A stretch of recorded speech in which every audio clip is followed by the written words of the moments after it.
Buenas noches y bienvenidos a Signo Pesos, la economía al alcance de su pantalla. Estos son los temas claves de hoy. Este año será de pérdidas, así lo anunció el gerente del Banco de la República, Leonardo Villar, al anunciar que esta vez no habrá utilidades. Villar explicó que han sido tiempos muy difíciles para el emisor, para el Banco de la República en toda su historia. La mala hora de la reforma tributaria. Cada vez se enrarece más el ambiente para el trámite de este proyecto. Aún así, el gobierno sigue adelante con sus propuestas. Analizaremos todo este panorama con el director del Observatorio Fiscal de la Universidad Javeriana, Luis Carlos Reyes. Innovaciones en la publicidad. La inteligencia artificial llega al campo de la publicidad en televisión y en el cine. Juan Fernández nos contará las novedades y cómo ahora artistas populares han encontrado en esta modalidad una fuente importante de ingresos. Comenzamos esta emisión de Signo Pesos con esta, que es la cifra económica del día.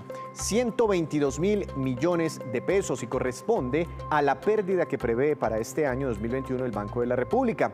Esta situación se registra después de que el año pasado el banco emisor arrojara una histórica ganancia de 7,5 billones de pesos. El gerente del Banco de la República, Leonardo Villar, entregó declaraciones, explicaciones sobre este tema en un debate de control esta mañana en la Comisión Tercera del Senado. Veamos. La crisis que ha generado esta pandemia es, con seguridad, el mayor desafío que el Banco de la República ha enfrentado en sus casi 100 años de existencia. Esta crisis, la crisis económica, se diferencia de las anteriores no solo por la mayor gravedad de sus efectos, sino porque su origen no es de tipo económico, es de tipo sanitario. Y esto hace que los impactos económicos sean particularmente inciertos y difíciles de manejar desde la política monetaria, cambiaria y crediticia, que es la que le corresponde manejar al Banco de la República. La proyección de utilidades para el año 2021, y esta es la mala noticia que pongo en esta diapositiva, desafortunadamente es negativa. El informe que le pasamos al Congreso sugiere que no solamente vamos a tener utilidades más bajas, que vamos a tener pequeñas pérdidas este año. ¿Por qué? Porque lo que ganamos sobre los bonos que teníamos desde antes, lo que vamos a seguir recibiendo en el flujo de caja, ya lo contabilizamos como utilidades y lo adelantamos y se lo entregamos al gobierno. Eso es parte de las reglas, así se hace. Creo que fue una buena medida, pero así ya esos ingresos que vamos a tener en el futuro se van a representar muy poco desde el punto de vista de las utilidades que tenía el gobierno, los ingresos sobre los bonos que habíamos adquirido antes de que cayera esta interés. Y los bonos nuevos que estamos adquiriendo, a medida que porque se van renovando y vamos adquiriendo bonos, los adquirimos a las tasas actuales. Y las tasas actuales son cero o muy cercanas a cero. Entonces la posibilidad de obtener rentabilidad positiva sobre las reservas internacionales en el futuro próximo, este año y el año entrante, van a ser extremadamente limitadas. Esa es la mala noticia que tenemos en este momento. No tenemos expectativas de generar utilidades en el año 2021, ni por lo tanto de distribuirlas en el 2022. Y si para el Banco de la República el panorama no es fácil, por lo menos en términos de utilidades, mucho menos lo es para el proyecto de ley de solidaridad sostenible, reforma tributaria, que el gobierno ya presentó al Congreso y se espera inicien sus primeros debates esta semana. Para analizar este tema, saludo al doctor Luis Carlos Reyes, director del Observatorio Fiscal de la Universidad Javeriana. Doctor Reyes, buenas noches. ¿Cómo ha estado? Bienvenido a Signo Pesos. Buenas noches, muchas gracias por invitarme. Doctor Reyes, ¿le sorprende este anuncio, este pronóstico del Banco de la República? Quisiera arrancar con esta pregunta sobre la posibilidad de que el emisor este año registre pérdidas y por ende el próximo año no le transfiera utilidades al gobierno colombiano, justo inclusive cuando algunos partidos políticos como el Centro Democrático estaban pidiendo como parte de esa iniciativa para salvar, rescatar la reforma tributaria, que el Banco de la República adelantara utilidades al gobierno nacional por unos 5 billones de pesos. Sí, bueno, o sea, yo creo que hace parte de la situación en la cual se encuentra actualmente el gobierno, y es que sus ingresos en todos los frentes han disminuido durante esta pandemia y se puede esperar que sigan siendo bajos durante un tiempo. Soluciones como las que se estaban proponiendo de adelantar las utilidades del Banco de la República, o como otra cosa que se ha barajado ha sido vender activos de la nación, son soluciones de corto plazo y no estructurales, y por lo tanto pues debería vérseles de esa manera. Creo que es importante que concentremos el debate en las soluciones estructurales a la falta de ingresos que tiene el país, porque además pues tenemos algo de flexibilidad para empezar a implementarlas ya. No tienen que ser de un año a otro, tampoco hay esa urgencia, pero sí tienen que ser soluciones estructurales que le manden una señal a los mercados de que el gobierno colombiano va a ser responsable en términos de que no gaste mucho más ni de manera consistente más de lo que le está entrando. Pero entonces el gobierno no debería acostumbrarse a las utilidades del Banco de la República. Es que venimos de 2 años donde le ha transferido a la nación aproximadamente 7 billones de pesos cada año. Pero bueno, sabemos que constitucionalmente la principal tarea del Banco de la República no es ganar plata, sino mantener controlada la inflación y bueno, otras tareas muy importantes para la estabilidad del país. Bueno, o sea, el gobierno a la hora de manejar su presupuesto sabe que hay incertidumbres grandes con cualquier tipo de ingreso con el que cuenta. Entonces, son riesgos que tiene que manejar. Creo que hay que reconocer que estamos en circunstancias excepcionales y que en el futuro el banco sin duda va a volver a generar utilidades. No es que no se deban contar no es que no se deba contar con ellas, sino que pues en este momento todos los ingresos están bajando. Eso es natural. Lo que no aguanta es estar gastando por encima, digamos, de los ingresos estructurales del país. Eso sí es un problema. Entiendo. Bueno, una cosa son las utilidades que genera el Banco de la República por la administración de sus reservas internacionales, ¿no? Cuando le va bien a los mercados, a esos títulos donde estamos invertidos, pues crecen las utilidades. Pero cuando no, pues va a pasar lo que ocurrirá en este 2021. No hay ganancias por ese lado, pero existe la posibilidad, y la Constitución lo permite, de que el Banco de la República prenda la máquina, lo que se llama una emisión, y le haga un crédito directo al gobierno nacional. Ustedes desde la Universidad Javeriana, como no va a haber utilidades del banco, ¿cómo ven esa posibilidad que desde tantos sectores vienen pidiendo? Que se prenda la máquina, se impriman billetes y se le haga una especie de préstamo directo al gobierno. A ver, yo creo que la posibilidad teórica no se descarta, por eso la misma Constitución lo permite, pero es que creo que no hemos llegado al punto en el cual eso sea necesario. El gobierno sigue contando con crédito en buenas condiciones en los mercados internacionales. De hecho, las subastas de deuda, de deuda colombiana que se han hecho han logrado obtener intereses récord por lo bajos que han sido los intereses que ha obtenido. Mm, entonces, creo que en este momento hay campo para endeudarse un poco más, sobre todo en una emergencia. El crédito existe precisamente para ese tipo de cosas. Eh, lo que, lo que necesitamos es conservar, digamos, esa credibilidad a la hora de salir a pedir plata prestada, y esa credibilidad en este momento no depende de acudir a medidas desesperadas. Insisto, depende, como lo han dicho las calificadoras de riesgo, como lo dijo la Comisión de Expertos en Beneficios Tributarios, de que a mediano plazo el país tenga un plan, digamos, un plan, una hoja de ruta bien definida para aumentar esos ingresos estructurales. Claro, y es que comentarios así he escuchado pues de muchos analistas, de muchos inversionistas, de los mercados de capitales, inclusive desde el Banco de la República, que para que nos sigan prestando plata permanentemente se necesita credibilidad, la palabra que usted acaba de mencionar, y que estamos muy endeudados, ¿no? Y que tenemos un déficit muy largo, muy grande, perdón, y bueno, muy largo en el tiempo también, va a ser muy difícil reducirlo, pero que para enviar un mensaje, para que nos sigan prestando, Colombia debe hacer algo estructuralmente, y ahí es donde aparece la reforma tributaria. ¿Ustedes creen también que es necesaria esa reforma para enviar ese mensaje de credibilidad a quienes nos prestan plata? Claro, lo que pasa es que ahí el gobierno hace un salto lógico que en realidad no se sigue de esas premisas. Es cierto que necesitamos hacer cambios estructurales, pero de ahí no se sigue que si no le ponemos IVA a los productos que consume la clase media colombiana, entonces el año entrante nos vayamos a quedar sin grado de inversión en la deuda colombiana. Sí, eso no se sigue. Y tampoco se sigue que la única manera digamos, de hacer una reforma que ajuste nuestros ingresos estructurales para que sea más consistente con nuestros gastos, no se sigue que la única manera de hacerlo sea la reforma que está proponiendo el gobierno. De hecho, hay alternativas y deberían considerarse, sobre todo alternativas que no impliquen, por lo pronto, que no impliquen en medio de la peor crisis económica de la historia de Colombia, poner a más colombianos a pagar impuesto de renta o subir el IVA que pagan los colombianos de clase media. Deberíamos estar al tanto de que hay otras opciones que se basan en mejorar la progresividad de nuestros impuestos y no solo en el 10% de más altos ingresos de los colombianos, sino en el 1%, en el 0.1% y en el 0.01% de los colombianos más privilegiados. ¿Y cuáles serían esas alternativas para revivir, para rescatar esta reforma tributaria que hoy, a esta hora, cuando estamos hablando usted y yo, está moribunda, por decir algo así?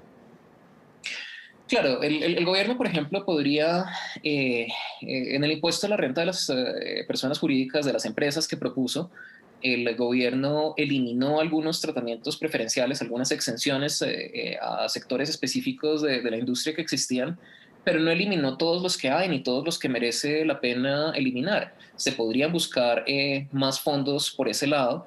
Y por otro lado, la mayor parte del aumento del recaudo que el gobierno está esbozando en el impuesto de renta de las personas viene de gravar los ingresos laborales, los salarios de las personas que trabajan, y no tiene el suficiente énfasis en gravar los ingresos de las personas que viven de la renta, que viven del capital.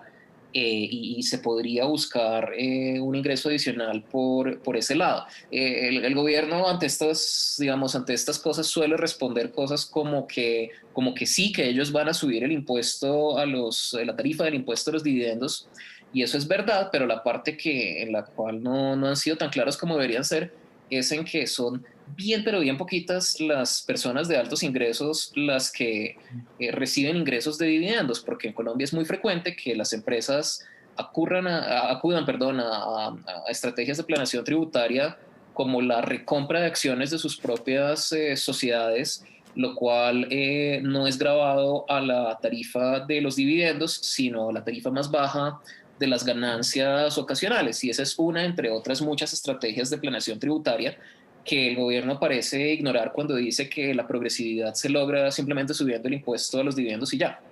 Entiendo. Bueno, hay alternativas, nos dice usted al final, doctor Reyes. Muchas gracias por estos minutos, como siempre, para Signo Pesos. Que tenga una feliz noche. Muchas gracias a ustedes, que estén muy bien. Y con estos comentarios sobre el tema del momento, la reforma tributaria, hacemos nuestra primera pausa, pero cuando regresemos espere los planes para este año del Fondo Nacional del Ahorro. Nos acompaña su presidenta María Cristina Londoño. Ya regresamos en segundos. Regresamos a Signo Pesos. Una de las entidades que ha sido clave para el acceso de los colombianos a los planes de vivienda ha sido el Fondo Nacional del Ahorro. Por eso le quiero dar la bienvenida a la doctora María Cristina Londoño, presidenta de esta entidad. Doctora Londoño, buenas noches, gracias por estar aquí en Signo Pesos. ¿Cómo ha estado? Víctor, buenas noches, encantada de saludarte y gracias por invitar al Fondo Nacional del Ahorro a participar de este maravilloso programa. No, claro, la información del Fondo Nacional del Ahorro siempre muy importante para muchos colombianos. Se ha venido hablando desde Camacol, desde el Ministerio de Vivienda, que estamos en un boom, en un auge de ventas de viviendas nuevas en el país, inclusive en medio de la pandemia. Los últimos registros han sido históricos. ¿Cómo han visto ustedes este sector desde el Fondo Nacional del Ahorro? Bueno, trabajando todo lo que podemos, haciendo todo lo que está a nuestro alcance para poder participar en el boom, para poder ayudar a los colombianos a participar en ese boom de convertir su sueño en realidad de tener vivienda propia. Pero sí se ha visto una explosión en las ventas de vivienda y en la solicitud de créditos hipotecarios. Bueno, se ha visto una explosión gigantesca en las ventas, pero aquí tenemos que tener en cuenta que muchas de las ventas son a mediano y largo plazo. Entonces, en la parte del boom del crédito hipotecario, nosotros estamos acercando el Fondo Nacional del Ahorro a los colombianos para sentirla también y para que los colombianos la sientan. Entonces, en este momento lanzamos la oficina móvil del Fondo Nacional del Ahorro para llevar el Fondo Nacional del Ahorro a todos esos colombianos que durante la pandemia no les queda tan fácil acceder al fondo. Entonces, estamos trabajando en esa dirección para que sea por todos los ámbitos y para que los colombianos puedan gozar de ese boom y puedan disfrutar su vivienda propia. ¿Y qué es eso de una oficina móvil? ¿Cómo funciona? Es un tema espectacular, Víctor. Si pudieran verlo, ustedes nos están acompañando en todo el proceso. Una oficina móvil es exactamente eso, una oficina móvil. Se llama la Oficina Móvil de los Sueños del Fondo Nacional del Ahorro. Es una oficina que está montada encima de un camión donde están unos asesores del Fondo Nacional del Ahorro y prestamos todos los servicios del Fondo Nacional del Ahorro en esa oficina. Entonces vamos rodando por los diferentes lugares del país. Arrancamos en Pereira, seguimos rodando. Hoy arrancamos en Bogotá también y así sucesivamente vamos a ir dando vueltas por las diferentes áreas y por las diferentes zonas que te puedo contar más adelante. Hay muchos analistas que dicen que por los subsidios del gobierno y además por la caída en las tasas de interés del Banco de la República y de toda la economía, de todo el sistema crediticio, es el momento, doctora Londoño, el mejor momento de la historia para comprar vivienda en nuestro país. ¿Es tan así? ¿Qué facilidades, por ejemplo, ofrecen ustedes para que los colombianos accedan a la vivienda? Sin duda es el momento de comprar vivienda. El ministro Malagón todo el tiempo lo está explicando. Queremos decir, el gobierno nacional ha otorgado una serie de subsidios, tanto a la tasa como a la cuota inicial, y nosotros los acompañamos primero con los plazos que podemos llegar inclusive a 30 años, y por el otro lado bajamos las tasas. Entonces tenemos en este momento para vivienda de interés social unas tasas muy atractivas, que son unas tasas del 7% en pesos y tasas del VR más 5,5 en VR y a 30 años. Entonces los colombianos pueden aprovechar todo lo que hay, la concurrencia de los subsidios del gobierno nacional y fuera de eso los plazos y las tasas que estamos otorgando todos. Entonces, sin duda, es el mejor momento para comprar vivienda. Ah, ¿hay créditos a 30 años en el Fondo Nacional del Ahorro? Sí, Víctor, hay créditos a 30 años, así como lo estás oyendo. Estamos en VR más 7,5 a 30 años para vivienda de interés social y dependiendo de los plazos y dependiendo de los montos y dependiendo del nivel de ingresos, pues va cambiando. Pero hay créditos a 30 años, entonces en este momento cuando tienen concurrencia de subsidio, el subsidio de la nación, el subsidio a la tasa, entonces un colombiano puede acceder a su vivienda y si se va a los 30 años, pues le sale de pronto lo mismo que el arriendo o puede inclusive salirle más barato que su arriendo. O sea, las cuotas mensuales más baratas que pagar un arriendo. ¿Cómo les ha ido con leasing habitacional? Pues Víctor, estamos relanzando el producto, gracias por preguntarnos, estamos relanzando el producto de leasing habitacional. En el leasing habitacional el producto que se relanza no es en los estratos más bajos, no es en los ingresos más bajos, es en los ingresos más altos, porque esto claramente es un arriendo financiero, pero tiene una cantidad de implicaciones. Por ejemplo, cuando nosotros estamos haciendo un leasing y una persona recibe un subsidio, tenemos problemas en registro porque la ley de vivienda dice que el sujeto del subsidio tiene que ser el propietario de la vivienda y con el leasing el propietario es una entidad financiera como el Fondo Nacional del Ahorro. Entonces tenemos problemas luego para poder registrar esas operaciones. Entonces por eso decidimos salir de todo el mercado que recibe subsidio y dejar el leasing habitacional en los niveles más altos que no reciben subsidio y así no tenemos problemas y los colombianos tampoco tienen problemas. Tampoco tienen problema. Hablando de problemas, doctora Londoño, pues la pandemia ha sido un problema para todo el mundo prácticamente. ¿Cómo les ha ido a ustedes en estos meses? ¿Se ha afectado mucho el ahorro de los colombianos? ¿Cómo van las cifras del Fondo Nacional? Pues las cifras del Fondo Nacional del Ahorro van bien. Los ahorros realmente no se han visto afectados. Nos vimos afectados el año pasado en desembolso porque nosotros, el grueso de nuestra población, son de los niveles de ingresos más bajos, de 0 a 2 salarios mínimos y de 2 a 4. Entonces nos vimos afectados en la colocación de créditos porque los colombianos estaban pensando en todas las necesidades que tienen y no en estarse endeudando, lo cual es lógico. Está reactivándose y estamos trabajando en poderles otorgar todas estas condiciones que te decía, de baja de tasas, de largos plazos, para que se sientan cómodos y se sientan que pueden pagar el crédito y no se angustien porque estamos en pandemia. Entonces, sí nos vimos afectados en los créditos, no nos vimos afectados en el tema de los retiros. Los colombianos estamos entendiendo que se necesitan los ahorros y se necesitan los recursos para un momento de necesidad mayor. Entonces, los retiros no han sido masivos y los retiros se han dado paulatinamente, pero curiosamente, para explicarte, Víctor, fueron menos los retiros de cesantías del año 2020 frente al 2019, o sea, frente al año inmediatamente anterior. Pero muy curioso porque en teoría debió haber ocurrido lo contrario, en crisis, mayor desempleo, pues la gente acudiendo a las cesantías y seguramente esa cifra debió haber aumentado. Pero una última pregunta, doctora Londoño, ¿planes para este año, expectativas? ¿Creen que se va a reactivar esa cartera crediticia? Estamos pegándole a reactivar la cartera, por eso sacamos parte de nuestras estrategias de la Oficina Móvil de los Sueños para llevar el Fondo Nacional del Ahorro a las localidades de los colombianos. Te quiero contar que en los días que llevamos entre la semana pasada, donde arrancamos en Pereira, hoy ya empezamos en Bogotá, llevamos 577 personas atendidas, donde nos han solicitado crédito, donde están solicitando sus traslados para el Fondo Nacional del Ahorro y la apertura de sus cuentas de ahorro voluntario contractual. Entonces ha sido una acogida súper positiva. Estamos trabajando para que todos los colombianos se acerquen al Fondo Nacional del Ahorro vía digital, vía presencial, vía oficina móvil o como lo quieran hacer para poder acceder a su vivienda propia. En este momento se vuelve la vivienda una situación realmente importante, la vivienda propia. ¿Por qué? Porque es el hogar de la familia, donde compartimos en familia, pero se vuelve también el lugar productivo desde donde muchos están trabajando desde sus casas y también se vuelve la parte de asistencia al colegio o a la universidad. Entonces tenemos varios escenarios en un solo espacio y por eso es mucho más interesante tener la vivienda propia. Bueno, y también el lugar donde nos protegemos del virus. Doctora Londoño, muchas gracias por estos minutos para Signo Pesos. Feliz noche. Gracias, Víctor, por invitarnos y gracias por tener en cuenta el Fondo Nacional del Ahorro. Y la Aeronáutica Civil de Colombia tenía entre el tintero el balance de las operaciones aéreas desde el 1 de septiembre, cuando comenzó la reactivación de los vuelos, hasta finales de marzo de este año. El director de la Aerocivil, Juan Carlos Salazar, nos cuenta las cifras. Veamos. Hasta el 31 de marzo, más de 10 millones de pasajeros.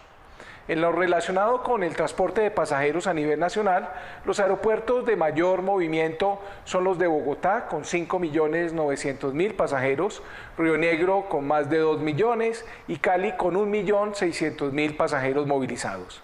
A nivel internacional, los aeropuertos de mayor movilización son Bogotá, con 1.300.000 pasajeros, Río Negro con 390.000 y Cali con 200.000 pasajeros movilizados. En lo que respecta al transporte aéreo de carga, desde el 1 de septiembre y durante el primer trimestre del 2021, se movilizaron 76.000 toneladas de carga a nivel nacional y 363.000 toneladas de carga a nivel internacional. Se reactiva entonces el transporte aéreo. Pero a propósito de aerolíneas y de vuelos, la Superintendencia de Transporte avanza en una investigación contra 26 aerolíneas de las 34 que operan en el país por presuntas fallas en los contratos de vuelo que firman los pasajeros al momento de comprar sus tiquetes. El superintendente Camilo Pavón nos cuenta más detalles. Veamos.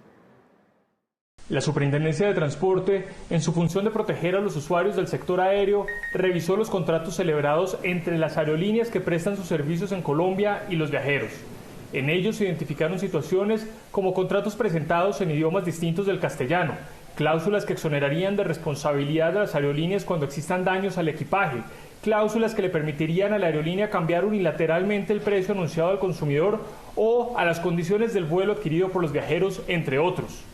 Así, después de un análisis de varios meses, que incluyó la revisión de los contratos publicados en las páginas web de las aerolíneas, así como requerimientos realizados por la entidad, con el propósito de verificar por primera vez si los contratos ofrecidos por las aerolíneas se ajustan a la Ley de Protección del Consumidor, se formularon cargos contra 26 aerolíneas que operan en el país. En caso de ser encontradas responsables, podrían ser sancionadas cada una con multas de hasta 2.000 salarios mínimos mensuales legales vigentes. Esta es una de las actuaciones más trascendentales en el país pues no se trata de una publicidad en concreto o de un problema puntual, sino de las cláusulas que se les estarían imponiendo a todos los consumidores del país al momento de comprar su tiquete. Las empresas deben revisar y ajustar sus actuaciones frente a cada uno de los capítulos de la Ley de Protección del Consumidor. Con esta información hacemos otra breve pausa, pero ya les contaremos sobre una decisión importante que tomó el gobierno en relación con el Día de las Madres. Ya les contaremos de qué se trata. Llega la hora de conocer las movidas en el mundo empresarial. Juan, buenas noches, bienvenido, feliz semana. Adelante con su tema para hoy. Víctor, buenas noches. Desde hace décadas ya existe la publicidad de marcas y productos en películas, novelas y series de televisión. Incluso la cadena BBC, que ha investigado el tema, habla de una cifra de más de 20.000 millones de dólares de esa modalidad global, de esa puesta en escena de productos y que crecerá a medida de que las herramientas permitan poner esos productos digitalmente. Habla de compañías como la británica Marriott, por ejemplo, que usando tecnología puede, además de agregar esos productos digitalmente, poner estas etiquetas específicas en pequeñas botellas. El sistema de esa compañía ha sido usado en series como Modern Family y en sitios de transmisión de video como Tencent en China. Con su tecnología, que incluso utiliza inteligencia artificial, Marriott ha levantado más de 67 millones de dólares en inversiones y está convenciendo a cantantes y artistas musicales de todo el mundo para que usen su tecnología y puedan agregar logotipos en sus videos. Y le cuento todo esto para decir que un cantante colombiano está haciendo uso de esa tecnología como pocos en el mundo y con ello encontrando una alternativa de facturación en el golpeado negocio de la música. Alternativas, ya que no se pueden hacer conciertos. Juan, pero ¿quién es ese cantante colombiano?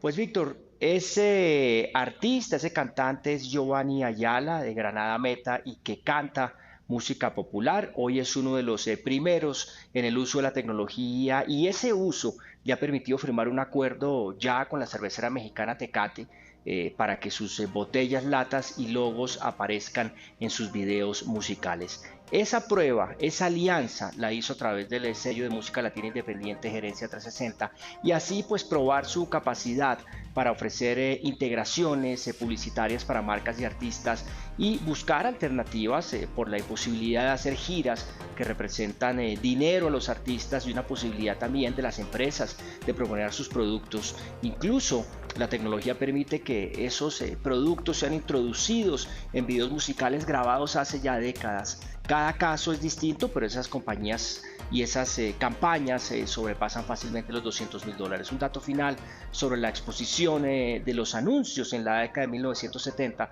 Las personas en promedio estaban expuestas a unos 1.500 al día. Hoy nos exponemos a más de 5.000 anuncios o marcas diarias. Y esta pues es, Víctor, la movida de hoy sobre todas estas soluciones tecnológicas que apalancan el mercado de la publicidad. Es un bombardeo de anuncios todo el tiempo. Juan, gracias, lo esperamos mañana con más movidas empresariales. Y ahora vamos con estos que son los indicadores económicos que usted siempre debe conocer antes de irse a dormir.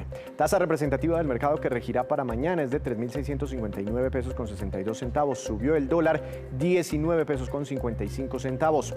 Petróleo de referencia Brent para Colombia cayó 0,48%. Se ubicó en $65 con 79 centavos por barril. El precio interno del café colombiano subió y quedó en promedio, escuche bien, a 1.310.000 pesos por carga, uno de los mejores precios de los últimos años. El índice Colcap de la Bolsa de Valores de Colombia también subió 0,34%. Acción más valorizada, Da Vivienda, que tuvo una ganancia de 3,20%, y la acción que más cayó fue la de la propia Bolsa de Valores de Colombia, que tuvo un retroceso de 3,53%. Pero antes de despedirnos, los dejo con este dato para que lo tengan muy en cuenta. El Día de la Madre se celebra oficialmente este año, el próximo domingo 30 de mayo, según dispuso el Ministerio de Comercio, previa recomendación del Ministerio de Salud. Inicialmente, ese homenaje a las madres estaba previsto para el 9 de mayo, así que se corre la fecha. El cambio se hizo a raíz de que por la pandemia, el 9 de mayo, habrá cuarentenas en muchas ciudades. Penalco había pedido que las familias lo celebraran o hicieran celebraciones durante todo el mes de mayo, que no las concentraran en un solo día. Recuerde, esta celebración es la segunda más importante en Colombia después de la Navidad y genera ventas billonarias para el comercio colombiano. Así terminamos por hoy, pero los esperamos mañana con una nueva emisión y con toda la información económica que usted necesita saber. Esto es Signo Pesos, la economía al alcance de su pantalla. Feliz noche para todos.